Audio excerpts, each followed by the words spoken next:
আইয়ুব নবী অবাক হয়ে গেলেন। সব বিবিরা ছেড়ে চলে গেল, উনি তো যায় না। একটা পর্যায়ে ওনাকে সঙ্গে করে লইয়া যখন দিনাতিপাত করতে লাগলো, হঠাৎ করে এলাকার মধ্যেও দুর্গন্ধ ছড়ায় গেল। এলাকার লোকেরা এসে কয়, হাই মহিলা, জীবনও কোনো দিন তুমি তোমার স্বামীর লইয়া এই ঘরের মধ্যে থাকতে পারবা না, দুর্গন্ধ ছড়ায় গেছে। কই যাব আমি, কোথাও যাওয়ার জায়গা নেই, কোথাও তো যাওয়ার জায়গা নাই। কই তেলে কোথাও যাওয়ার জায়গা না থাকলে তুমি তারে তোমার কান্দের মধ্যে মাথার মধ্যে লয়া জঙ্গলের মধ্যে চলে যাও। রহিমা বিবি চিন্তা করে, যেহেতু এলাকার লোকেরা থাকবার দেয় না, তাহলে আমি এলাকার মধ্যে থাকতেও পারি না, আমি এলাকার মধ্যে থাকবো না।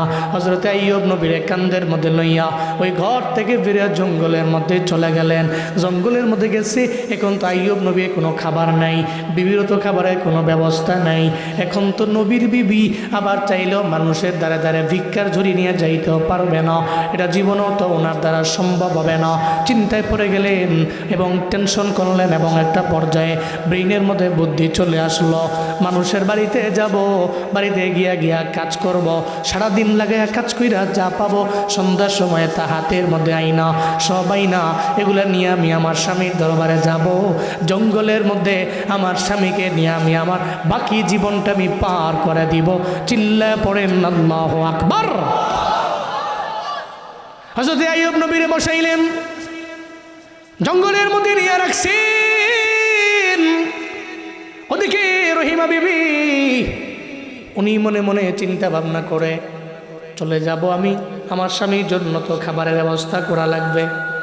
যে এলাকার মধ্যে অনেক মানুষ আছে ওই এলাকার মধ্যে উনি চলে গেলেন, যে মানুষের বাড়িতে দাঁড়িয়ে দাঁড়িয়ে কাজ করতে লাগলেন। একটা পর্যায়ে স্বামীর জন্য খাবারও জোগাড় করলেন।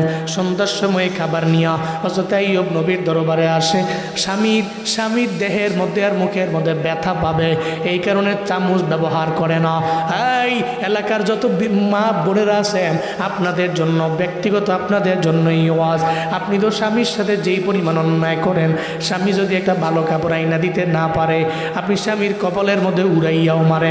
ঈদের আগের দিনে স্বামী আপনার জন্য একটা কাপড় আনলো, আপনার পাশের বাড়ির ভাবির জন্য তার স্বামী কাপড় আনলো, ওটার সঙ্গে মিলল না, আপনি সারা রাত লাগাইয়া ঝগড়াঝাটি লাগাইয়া দিলেন, সারা রাত লাগাইয়া আপনি তার সাথে খারাপ আচরণ করতে লাগলেন। এই বিবিরা মারা বোনেরা, আপনাদের জন্যই তো এই ওয়াজ। হযরতে রহিমা বিবি স্বামীর জন্য খাবার নিয়ে আসে, খাবার আইনা চামচের মধ্যে খাবার দিয়া ওই আইয়ুব নবীর মুখের মধ্যে দেয় না, বরং তার জিহ্বার আগাটারে চামচ বানাইছে, জিহ্বার আগার মধ্যে খাবারটা রাইখা জিহ্বার আগা দিয়া এরপরে খাবারগুলো আইয়ুব নবীর ভেতরে ঢুকায়, মুখের মধ্যে দেয়, এরপরে উনি খায়। আল্লাহর দরবারে বলতে থাকে, ও আমার মালিক, আমি আমার আইয়ুবকে রাজি বানাই কারণ আমি জানি স্বামী রাজি তো আল্লাহ রাজি হয়ে যাবে, স্বামী রাজি তো আসরের ময়দানে আমার জন্য কল্যাণকর আমার জন্য হয়ে যাবে। ও আত জাউজাহা ও আত বালাহা, যারা স্বামীর তোয়াত করে, স্বামীর আনুগত্য করে, স্বামীকে ফলো করে, স্বামী যা আইনা দেয় শুকর আদায় করে, এই সমস্ত নারী আসরের ময়দানে জান্নাতের মধ্যে যাবে। আবার যেই দরওয়াজা দিয়া মন চায় ওই দরওয়াজা দিয়াই জান্নাতের মধ্যে ঢুকে যাবে। আইয়ুব নবীর বিবি কয়, মাওলা রে, জমিনের মধ্যে আমি কোনো প্রতিদান চাই না, আমি চাই তোমার দরবার থেকে জান্নাত পড়া যাবে কি? সুবহানাল্লাহ। তো খাবার আনে, জিহ্বার আগার মধ্যে খাবার রাইখা চামচ বানায় খাবার দেয়। এভাবে কয়েকদিন চলে গেল। হঠাৎ করে একদিন উনি খাবার ফুরিয়ে গেছে, তো কাজের সন্ধানে এক ধনীর সওদাগরের বাড়ি থেকে উঠছে। সওদাগরের বাড়ির সামনে গিয়ে আর ডাক দিস, বাড়িতে কেউ আসেন কিনা। যখন ডাকছে তো ঘরের ভিতর থেকে ওই সওদাগরের বউ আইছে। কয়, কি মহিলা, কি তোমার পরিচয়, কি চাও? তখন বিবি রহিমা বলতে লাগলেন, আমি তো হযরতে আইয়ুব নবীর স্ত্রী।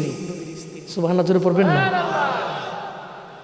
সওদাগরের বউ কয়, এটা একজন দামি নবীর বিবি, তুমি আমার ঘরে কেন আইছো দরওয়াজার সামনে? তো উনি বলতে লাগলেন, সব ঘটনা খুলে বললেন। আল্লাহ পাক ওনাকে এমন এক পরীক্ষার মধ্যে ফেলাইছেন, ওনার পুরা বডি তো পোকায় খাচ্ছে, তো এই কারণে ওনার first wife, second wife, third wife সব চলে গেছে। কিন্তু আমি ছেড়ে যাই নাই, আমার উদ্দেশ্য আমার মাওলার জান্নাত। এটা শোনার পরে সওদাগরের বউ তার কথা শুনে অবাক হয়ে গেছে। তুমি কেন আইছো তাহলে আমার বাড়িতে কেন আইছো? আমি চাই জঙ্গলের মধ্যে আমি তারা রেখে আইছি, আমি আপনার বাড়িতে কাজ করব, আপনি আমার যা দেন সন্ধ্যাবেলা আমি নিয়ে যাব, যাতে আইয়ুব নবীরে আমার স্বামীরে গিয়ে আমি খাওয়াবো। এটা বলতে দিলে সঙ্গে সঙ্গে ওই সওদাগরের বউ অবাক হয়ে কয়, এমন এক বিবি সবাই চলে গেছে, তুমি যাও নাই। তুমি যে ধর্মের দাওয়াত দেও ওই ধর্ম আজ পর্যন্ত আমি মানতে পারি নাই, আমারে পড়ায়া দেও লা ইলাহা ইল্লাল্লাহ। চিল্লায় পড়েন মারহাবা। আল্লাহ ছাড়া কোনো ইলাহ নাই, কালেমা পড়ছি, মুসলিমা হয়ে গেছি। এবার সওদাগরের বউ কয়ে, বিবি রহিমা, তুমি যখন আমি যখন মুসলমান হয়ে গেছি, এখন তো তোমার আমার পরিচয় তো অনেক দূরের না, এখন পরিচয় আমরা দুই বোন, ঠিক কিনা বলেন? কালেমা পড়ছে তো মুসলমান হয়ে গেছে, পরিচয় তো আমরা দুইজন ভাই, কথা বলেন ঠিক কিনা? আর যখন হয়ে গেছে দুইজন ভাই ভাই, ও জীবনও কোনোদিন একজন ভাই আর একজন ভাইকে তার হাত দিয়ে আঘাত করতে পারে, জবান দিয়ে আঘাত করতে পারে? আল মুসলিম মান সালিমাল মুসলিমুনা মিন লিসানিহি ওয়া ইয়াদি, ওই বান্দাই তো খাঁটি মুসলমান যার হাত থেকে এবং জবান থেকে অন্য একটা মুসলমান নিরাপদে থাকে। দেখা যাবে 12 তারিখ একজন মুসলমান আর একজন মুসলমানরে আঘাত করতে পারে না, ঠিক কিনা? দেখা যাবে 12 তারিখ। শরীয়তপুরের মুসলমান, আমি জানি না আপনার মনের মধ্যে কি চলে কি চলছে। হাসরের ময়দানে আপনি মুসলমান, আপনার তো একটা বিচারের কাঠগড়া আছে। একটা হিন্দু তো হিন্দুরে মানে না, আমাদের দেশে মুসলমান হিন্দু ঝগড়া হয় না, হিন্দু মুসলমান ঝগড়া হয় না, বরং ঝগড়া হয় একজন মুসলমান আর একজন মুসলমান। একটা মুসলমান আর একজন মুসলমানরে লাঠি দিয়া বাড়ি মারে, একটা মুসলমান আর এক মুসলমান ভাইরে ভাই মনে করে না। কিন্তু মনে রাখো, ইসলাম এটা শিক্ষা দেয় না। ইসলাম শিক্ষা দেয় কালেমা পড়ছে তো তোমার ভাই হয়ে গেছে। যেমন সাহাবীরা তার ভাই ভাইয়ের জন্য কালেমা পড়ছে, মুসলমান হয়ে গেছে, তার বাড়ি নেই, তার নামে বাড়িও লেখা দিচ্ছে। চিল্লায় পড়া যাবে কি মারহাবা? এটা মুসলমানদের তারিফ, এটা এদের কাজ। বাকিটা দ্য ডিসিশন ইজ ইয়োর্স, সিদ্ধান্ত আপনার। আপনি কি একজন নামে মুসলমান হবেন না গুণের মুসলমান হবেন? যারা গুণের মুমিন, যারা গুণের মুসলিম, তার হাত এবং তার জবান দিয়ে সে অন্য কাউকে আঘাত করতে পারে না, বরং তার হাত এবং তার জবান দিয়ে সে আরেকজনকে প্রটোকল দিয়ে সেভ করে। এটা প্রত্যেকটা মুসলিমের কাজ এবং মুসলিমরা এটাই করে। সওদাগরের বউ জানায় দিল, বিবি রহিমা, এতদিন পর্যন্ত তোমারে আমি চিনি নেই, কিন্তু কালেমা পড়লাম, মুসলমান হয়ে গেলাম, এখন তোমরা দুইজনে বোন হয়ে গেছি, তুমি আমার ধর্মের বোন হয়ে গেলা, আসো আমার ঘরের মধ্যে আসো। ঘরের মধ্যে নিল, কয় তোমার কোনো কাজ করা লাগবে না, সন্ধ্যার সময় তোমার যা লাগবে তুমি ঘর থেকে নিয়ে যাও। সুবহানাল্লাহ, জোরে কয় না? এবার দিনে দিন বাদ করতে লাগলেন, ডে বাই ডে ঘরের মধ্যে কোনো কাজ করে না, সারা দিন লাগে থাকে। একটা পর্যায়ে ঘর থেকে খাবার নিয়ে যায়, এগুলো নিয়ে আইয়ুব নবীরে খাওয়ায়। কিন্তু কয়েকদিন তো চলে গেল, ওদিকে ইবলিস আছে না নাই? ইবলিসের কবরের মধ্যে হাত, বকরি সব নিয়ে গেছি। এরপর আল্লাহরে ডাকছে, 2 নম্বরে সন্তানগুলা চলে গেছে, এরপরও তো মাওলারই ডাকে। 3 নম্বরে কিরায় ধরছে, 3টা বউ চলে গেছে, একটা বউ তো রয়ে গেল। একটা ঝামেলার মধ্যে ফালাইয়া দিতে হবে। ইবলিসের মাথার মধ্যে শয়তানি বুদ্ধি, কুবুদ্ধি। ইবলিসের বুদ্ধি তো ইবলিসের মতোই। একটা মুরব্বীর ভাব দইরা সওদাগর যে দোকানের মধ্যে বসে আছে সওদাগরের দরবারে গেল। এই সওদাগর, তোমার বাড়ির মধ্যে একটা নারী আসে। নারী কয়, কোন নারী? কয়, নারীটা তোমার বউরে ধর্মান্তরিত করে ফেলছে। এই তুমি যাবা, তোমার বউরে ওই নারী কালেমা পরে মুসলমানও বানায় ফেলছে। তবে কে জানুনি? ওইটা হলো আইয়ুব নবীর বিবি, রহিমা বিবি। সারাদিন লাগে তোমার ঘরের মধ্যে থাকে। তবে বড় সুন্দরী, তুমি যাইয়া আইয়ুব নবীর বিবির চোখে চোখ রেখে একটু নজর দিও, দেখো না তারে ফুসলে ফাসলে তুমি তারে বউ বানাইতে পারো কিনা। সওদাগরের মাথাই তো নষ্ট হয়ে গেছে। সুন্দরী বউ, আবার তোর টাকারও কোনো অভাব নাই, দেখি একটা নজর দিয়া অন্যায় লাইনের মধ্যে নেওয়া যায় কিনা। সেই চিন্তা কইরা সওদাগর বাড়ির মধ্যে গেল। বাড়ির মধ্যে যাইয়া দেখে ঠিক মুরব্বী যেটা বলল ওইটাই তো দেখা যায়। তার বিবির সঙ্গে আর একজন মহিলা দেখা যায়। ওই মহিলাটা এত সুন্দরী মহিলা, মনে হয় ঘরের মধ্যে একটা চাঁদ বসায় রাখছে। এবার কোন নজর দিয়া দিল, যখন দিছে খারাপ নজর, এটা দিয়ে খেলাইছে আবার সওদাগরের বউ। কি ঘরের মধ্যে বউ রেখা আরেকজনের বউর ফেল ছাওন, এটা কি ঠিক নাকিটা? ইটিস ফিটিস করুন এটা। কারণ সব মানতে পারলেও তো এটা মানা যায় না। হ্যাঁ, খালি আপনি ভাই যে কইেন ফানকিহু মা তাবা লাকুম মিনান নিসা মাসনা ওয়া সুলাসা ওয়া রুবা, খালি কইেন খালি যে আল্লাহ দিয়া দিছে 2 2 3 3 4 4 বিয়া। এটা খালি কইছেন তো, খাট আলাদা করে লিছে না, কম্ফর্টেবল গুছিয়ে লিছে, অলরেডি গাঠটি ফুসকো বাইন্দা লাইছে জামগো আমি বাইরে বাইত। এত বড় সাহস, ঠিক কিনা বলেন? সব কিছুর ভাগ বটরা দিতে পারে, মাগার এটা না। সওদাগরের বউ কয়, কি আমার ঘরে রেখা সুন্দরী এক মহিলার দিকে তাকানো, এটা অন্যায়। মাঝে মাঝে আপনি আপনার বউ নিয়ে গেছেন শরীয়তপুরে, শহরে গেছেন তো শপিং করবেন, আপনি কোনো মহিলার দিকে তাকান নাই। কিন্তু অনেক সময় এমন হয় না, হাঁটতে হাঁটতে তো আপনার চোখের সামনে পুড়ে গেছে। কারণ ঈদের আগে 2 দিন আগে মার্কেটে যায় দেখেন, আপনি যদি চোখের গুনাহ করতে না চান অটোমেটিক হবে। কারণ মার্কেটে তো পুরুষের চাইতে মহিলার সংখ্যা বেশি হয়, এদের ধাক্কা ধাক্কিতে ঢুকাও তো যায় না, অবস্থা খারাপ। তা আপনি তাকান নাই, লগে আপনার বউ আছে ঠিকই, কিন্তু আপনার বাড়িতে কইব খালি মানুষের বউ দেখলে চাই তখন লাগে খালি। আপনি যদি কোন যে কি কইলা তুমি 40 বার কইলে বিশ্বাস করতো না। এই হলো অবস্থা। নারীরা সব কিছুর ভাগ দিতে পারলেও স্বামীরটা না। সওদাগরের বউ রাগ হয়ে গেছে, যা কই শোনো, তারা যতই নজর দাও তারা চিনো? চিনি তো, আইয়ুব নবীর বিবি। কয়, তার যে ত্যাগ এ বিষয়ে তোমার জানা নাই। সুবহানাল্লাহ জোরে পড়বেন না? সে তো আইয়ুব নবীর সম্পদ সন্তান দেখে থাকে নাই, বরং সে আমার মাওলার জান্নাত পাওয়ার জন্য তার সঙ্গেই রইল। প্রথম বিবি চলে গেল, দ্বিতীয় বিবি চলে গেছে, তৃতীয় বিবি চলে গেছে, চতুর্থ নম্বরে উনি তো রইছে। ওনার মনের মধ্যে চিন্তা হইল, সবাই চলে গেছে, তবে আমি চলে যাইতে পারি না। এই চিন্তা করে উনি রইল, সবাই বিদায় নিয়ে চলে গেল। এর মানে উনি জান্নাতে যাইবার চায়। জীবনও কোনোদিন উনারে ফুসলে ফাসলায়া তোমার দলের মধ্যে নিতে পারবা না। রং নম্বরে ডায়াল করেও লাভ নাই। সওদাগর পরের দিনে বাজারে হ্যাঁ কাম তুইছে না, ওই মুরব্বী আবার আইছে। কিরে সওদাগর, কোন নজর দিছ তো কাম হইছে নি? কয় না। কইতেলে মূলত মুরব্বী তো মুরব্বী না, মূলত ইবলিস মুরব্বীর ভাব লই আইছে। 2 নম্বরে বলতে লাগলো, তাহলে আর একটা কাম তুমি করলে পারো।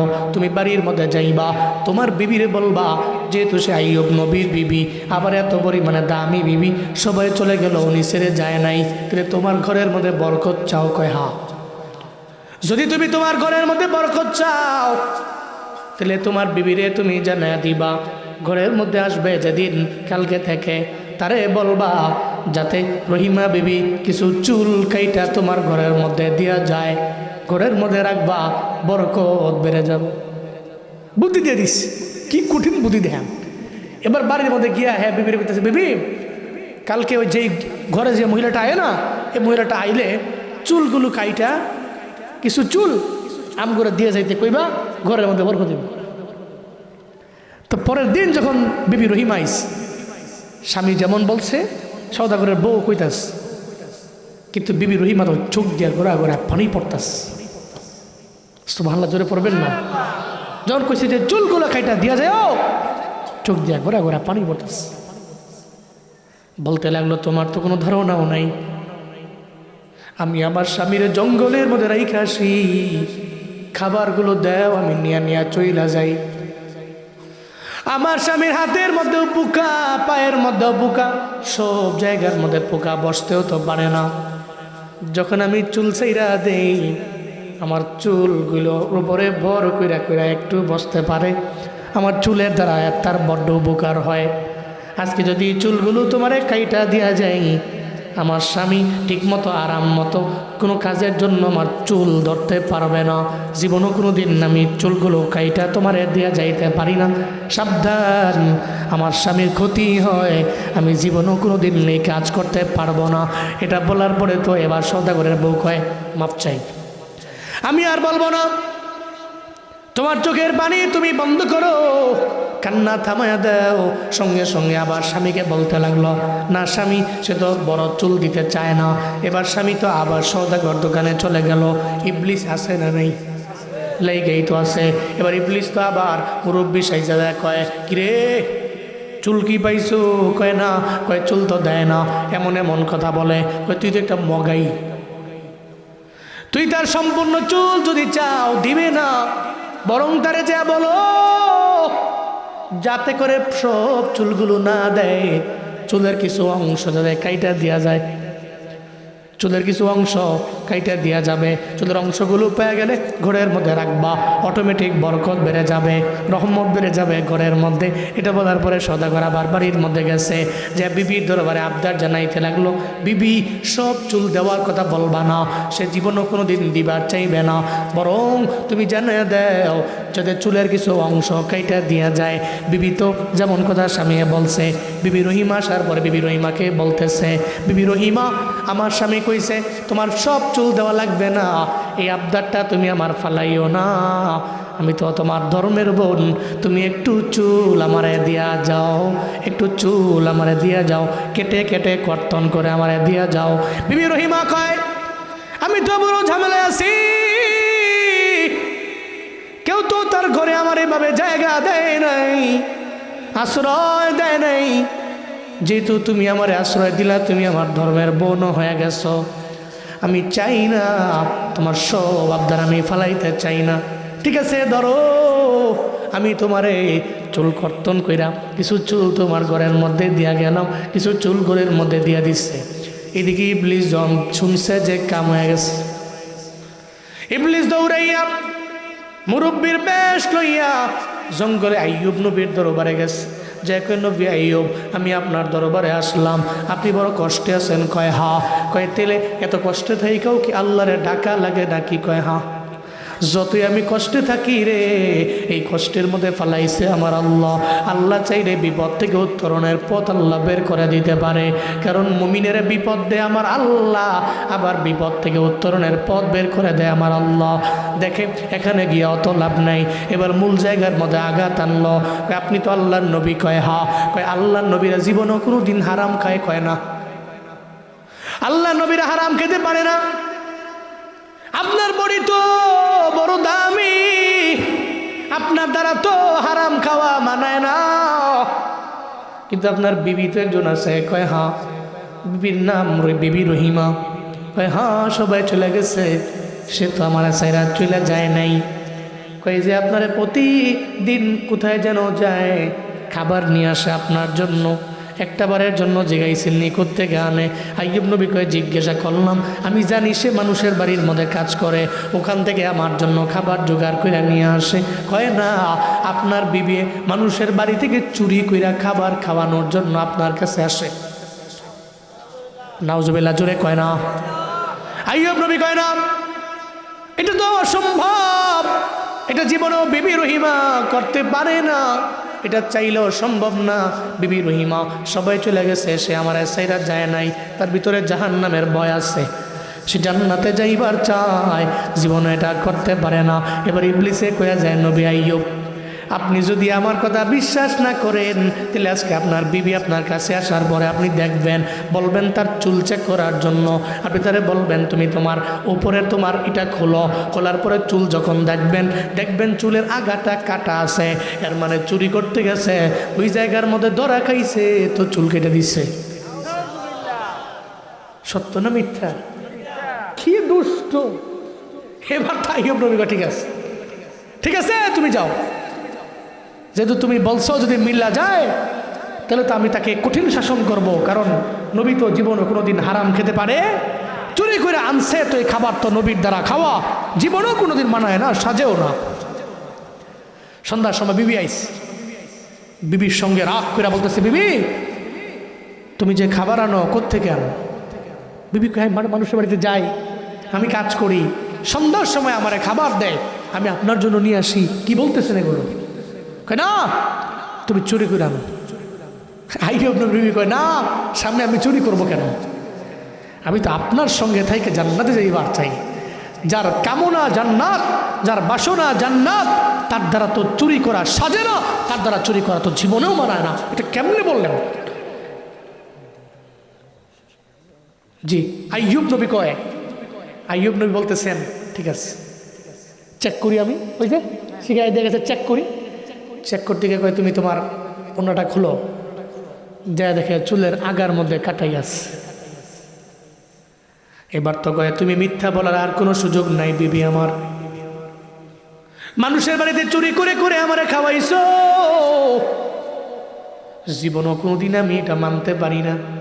হাই বিবি রহিমা, আজকে থেকে আমার সাথে তোমার কোনো সম্পর্ক নাই, চুরি করা খাবার তুমি আমারে খাওয়াইলা, যদি আমি ভালো হতে পারি এই ব্যাপারে যত বিচার করার আমি করব, এখন তো শক্তিও নেই সামর্থ্যও নাই।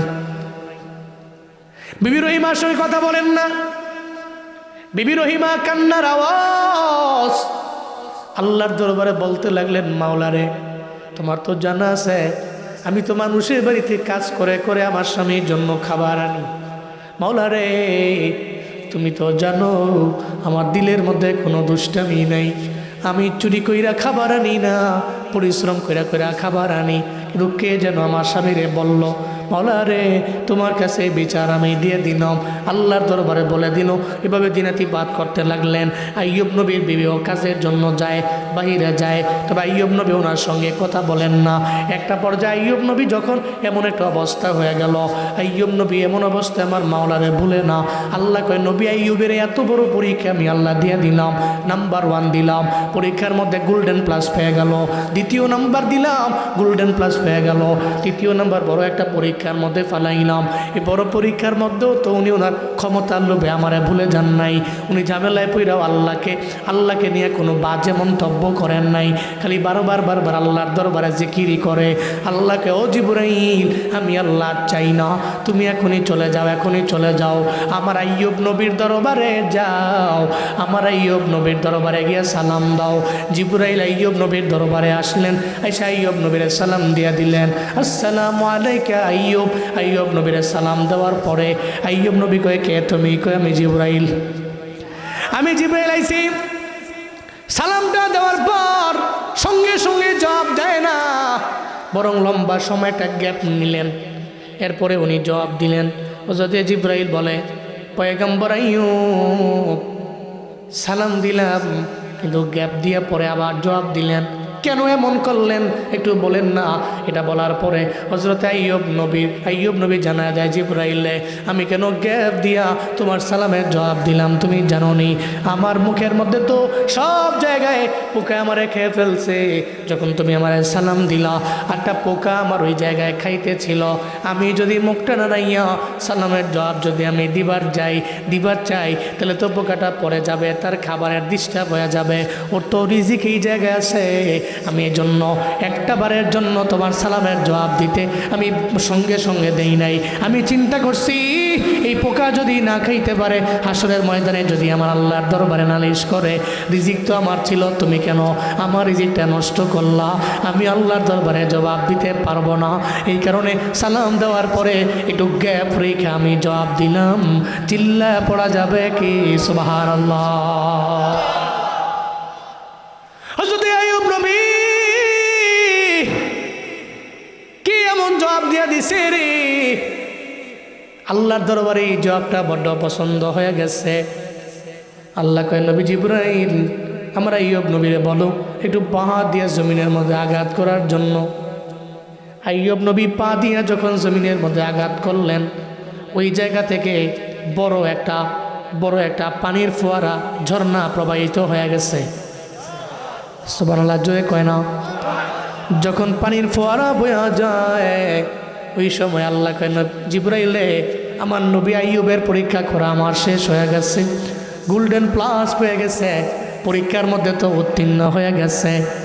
আমার আইয়ুব নবীরে এই পানি দিয়া এই জায়গার মধ্যে একটা ফোয়ারা, এই জায়গার মধ্যে একটা পুকুরের মতো হয়ে গেছে। আমার আইয়ুব নবী একটা বার এই জায়গায় নেমা গোসল করবে, সব রোগ বালা মুসিবত দূর হয়ে যাবে। চিল্লায় পড়া যাবে কি সুবহানাল্লাহ? পানির ফোয়ারা বইতেছে, ওনাকে বলার পরে উনি কয়, জিবরাইল এটা কি সম্ভব? 18 বছর পর্যন্ত আমার খালি এই পোকায় খায়, আমি গোসল করলে ভালো হয়ে যাব, এটা সম্ভব? জিবরাইল কয়, আপনি তো জানেন আপনার মালিকের দ্বারা সব সম্ভব। হযরত আইয়ুব নবী পানিতে ডুব মারলেন, সমস্ত পোকা ধরে গেছে। উনি আবার তাগরা নৌজন, একটা জুয়ান হয়ে গেছে। জঙ্গলে তো কাপড় চোপড় তো নাই, কোত্থেকে আনবে কাপড় চোপড়, কোত্থেকে আনবে? আল্লাহ কয়, জিবরাইল আমার বন্ধু আইয়ুব নবী এত পরিমাণে পরীক্ষা দিয়া দিছে, পরীক্ষার মধ্যে উত্তীর্ণ হয়ে গেছে। আমার আইয়ুবের জমিনে সাধারণ কোনো পোশাক না, আমার আইয়ুবের জন্য জান্নাত থেকে পোশাক নিয়ে যা। আমার নবী আইয়ুব তো জোয়ান হয়ে গেছে, ওরে আবার জান্নাতি পোশাক যখন তার গায়ের মধ্যে গিয়া পরাইয়া দিবা, জান্নাতি একটা ঘ্রাণ চলে আসবে। হযরত আইয়ুব নবীর জান্নাত থেকে পোশাক দেওয়া হলো, উনি পোশাকগুলো পরিধান করলেন। পোশাক পরিধান করে নৌজওয়ান একটা জোয়ানের মতো পাথরের উপরে যে অবস্থান করলেন। হযরতে জিবরাইল চলে গেল, এদিকে সন্ধ্যা হয়ে গেছে। ওই যে বিবি রহিমা সবাই ছেড়ে গেছে, তো উনি যায় নাই। উনি যখন আসে, আইসা দেখে যেই জায়গায় নবী আইয়ুব আলাইহিস সালাম রেখে গেল, ওই জায়গার মধ্যে উনি তো ভয় পেয়ে গেছে। আল্লাহ কি আমার আইয়ুব নবীরে, আমার স্বামীরে এত বড় পরীক্ষার মধ্যে ফালাইয়া দিল? কোনো একটা হিংস্র প্রাণী কেউ নারে খেয়ে ফেললো কিনা, কোনো একটা ঝামেলার মধ্যে হয়েছে মনে হয়। হায় মাওলা, আমার স্বামীরে তুমি আমার দরবার থেকে উঠে নিয়ে যেও না। উনি দেখলেন একটু দূরে একটা পাথরের মধ্যে নৌজওয়ান দেখা যায়, বসে আছে নৌজওয়ান, আর চারদিকে খালি ঘ্রাণ আর ঘ্রাণ। উনি দৌড়ে গেছে, কাকে, এই নৌজওয়ান তুমি কে, কি তোমার পরিচয়? সুবহানাল্লাহ, জোরে পড়বেন না? কেমন পরিচয় পরে শুনো, কি জন্য আইছো? আমি আইছি, আমার স্বামী এই জায়গায় রেখে গেছিলাম, প্রতিদিনের মতো আমিও গেছিলাম খাবার তালাশে, কিন্তু আইসা দেখি আমার স্বামী এখানে নাই। কে তোমার স্বামী? হযরত আইয়ুব আলাইহিস সালাম। আমি তো সে আইয়ুব আলাইহিস সালাম। উনি কহে, মজা করো নাকি? তুই কি মজা করো? এটা সম্ভব? এই নৌজওয়ান পোলা, কও আমার স্বামী আইয়ুব কোথায়? কয় না, এটা সম্ভব আল্লাহ দ্বারা, আমি তো সে আইয়ুব। তো সব যখন খুলে বলছে, আইয়ুব নবী তো কয়ে, পরিচয় যেহেতু হয়ে গেছে, তোমার লগে তো কথা নাই, তুমি আমার চুরি করে খাবার খাওয়াইছো। আল্লাহ কয়, জিবরাইল যাস না, জানা দে আমার পয়গাম্বর রে, এই খেলা ছিল মাওলার, আর শুধু দুষ্টামি ছিল সব ইবলিসের ছিল। কিন্তু আল্লাহ ইবলিসকে সে ক্ষমতা দিয়েছে, ইবলিস চেয়েছে সে কি আল্লাহ ভক্ত, না ক্ষমতা ভক্ত, সে কি আল্লাহকে ভুলে যায় নাকি আল্লাহকে বিপদেও ডাকে। এ পরীক্ষা করার জন্য আল্লাহ পাক রব্বুল আলামিন ইবলিসকে পাওয়ার দিয়ে দিছে। ইবলিসও জ্বালাইছে, কিন্তু নবী তো ফার্স্ট হয়ে গেছে। আপনার আমার জীবনে যত যাই আসুক, আমি বড় লোক হই, মধ্যবিত্ত হই, গরিব হই, আমি ক্ষমতাধর হই, আমি যাই হই না কেন, আমার মরণ কনফার্মে চিন্তা করে জীবনে অহংকারী হওয়া যাবে, অহংকারী হওয়া যাবে, বিনয় নিয়ে চলবো। রাজি আছি তো ইনশাআল্লাহ। ওয়াইদা খাতাবাহুমুল জাহিলুন ক্বালু সালামা, এর মেসেজটা মাঝখানে চলে আইছে। ওই যে বলছিলাম ভাই ভাই দ্বন্দ্ব না, যারা ইবাদুর রহমান, রহমানের খাঁটি বান্দা, একজনের পায়ে পড়ে ঝগড়া করতে আসলেও সে ঝগড়া করে না, ও ছেড়ে দেয়। ভাই তোর লোকে ঝগড়া করে সময় নষ্ট যতক্ষণ করবো ততক্ষণ মাওলা পাকের জিকির করবো, তোর লোকে তো মারামারি করার দরকার কি আমার, আমি যেমনি আসি তো মাওলা ভালো রাখছেন। এ চিন্তা করে ও নিজে তো ঝগড়া করেই না, আরেকজনের পায়ে পাড়া দিয়ে ঝগড়া করতে আসলেও সে ঝগড়া করে না, সে বলে কলু সালামা, সালাম দিয়ে ইগনোর করে সে এড়িয়ে যায়। জানে এ মূর্খ ব্যক্তির সাথে ঝগড়া করার চাইতে ততক্ষণ পর্যন্ত আমি চিন্তা করব সমাজকে কেমনে পরিবর্তন করা যায়। এটা 2 নম্বর গুণ। 3 নম্বর ওয়াল্লাযীনা ইয়াবিতুনা লিরাব্বিহিম সুজদান ওয়া কিয়ামা, সবচেয়ে ইম্পর্টেন্ট। এই যে মাহফিলে আইছেন, বয়ান শুনছেন, নামাজ পড়েন না, রবের কুদরতি পায়ে সিজদা দেন না, নামাজের কিয়ামে দাঁড়ান না, লাভ নাই তো, লাভ নাই তো। গত রাত গেছে কি রাত, হ্যাঁ আমল হয়েছে না মসজিদে, করছে না মানুষ, মসজিদে যাইলে বন্ধ নাই কেন, মুক্তির রাত, ওকে সারা রাত, হ্যাঁ বহুত লোক আছে সারা রাত লাগায় নামাজ পড়ছে, এর পরের দিনে এক ওয়াক্ত পড়ছে না, ঠিক কিনা বলেন, এরকম বহুত লোক আছে। কালকে মাগরিবের সময়, গতকাল রাত মাগরিবের সময় যত মুসল্লি পাইছে, ইমাম সাহেবরা আজকে মাগরিবের সময় এত মুসল্লি পায় নাই, এশায় পায় নাই, কালকে তো আরো আগেই পাবে না, ঠিক কিনা বলেন। এই জন্য আমার নামাজটা নির্দিষ্ট নয়, সবসময় রবের কুদরতি পায়ে সিজদা এবং নামাজের কিয়ামে আমাদের সময়, আমাদের টাইম অনেক বেশি বাড়াতে হবে, পারবো তো ইনশাআল্লাহ। আর 4 নম্বরে ওয়াল্লাযীনা ইয়াকুলুনা রব্বানা ইসরিফ আন্না আযাবা জাহান্নাম ইন্না আযাবাহা কানা গরামা, আল্লাহই বলছেন যারা আমার খাঁটি বান্দা এরা মুনাজাত ধরে তো আল্লাহর দরবারে বলে রব্বানা ইসরিফ আন্না আযাবা জাহান্নাম, আল্লাহ জাহান্নামের শাস্তি ভোগ করার মতো ক্ষমতা নাই, তুমি দূরে সরায় দাও, দূরে সরায় দাও, এটা আল্লাহর দরবারে বলে। তাহলে আমরা কি শিক্ষা পেলাম? শুরুতেই আমরা শিক্ষা পেলাম জীবনও কোনো দিন যত যাই হই আমরা অহংকার করব না, পারবো তো ইনশাআল্লাহ, আমরা অহংকার করব না। 2 নম্বর হচ্ছে কারো পায়ে পরে ঝগড়া লাগা, আমার হাত এবং জবান দিয়ে কারো মনে আঘাত দেওয়া, কষ্ট দেওয়া, এটা করব না। 3 নম্বরে যতদিন থাকবো জমিনে রবের কুদরতি পায়ে সিজদা এবং নামাজের কিয়ামে লম্বা সময় ধরে দিব ইনশাআল্লাহ। 4 নম্বরে আল্লাহর দরবারে জাহান্নামের আযাব থেকে মুক্তি কামনা করব। আল্লাহ আমাদের সব ভাইকে নামের বান্দা নয় গুণের বান্দা হওয়ার তৌফিক দান করেন, আরো জোরে আমিন। আল্লাহুম্মা সাল্লি আলা সাইয়্যিদিনা নবিনা শাফিনা হাবিবিনা মাওলানা মুহাম্মদ। হ্যাঁ গজল দেখছো কারবার, সঙ্গীত কি একটা গামো নাকি না, আওয়াজে মনে হয় না, না অনেকে মনে করছে দরকার নাই, দরকার আছে, তাহলে একা না মিল্লা জিল্লা নাকি ইনশাআল্লাহ মদিনার একটা নাত গাই, হ্যাঁ একা না সবাই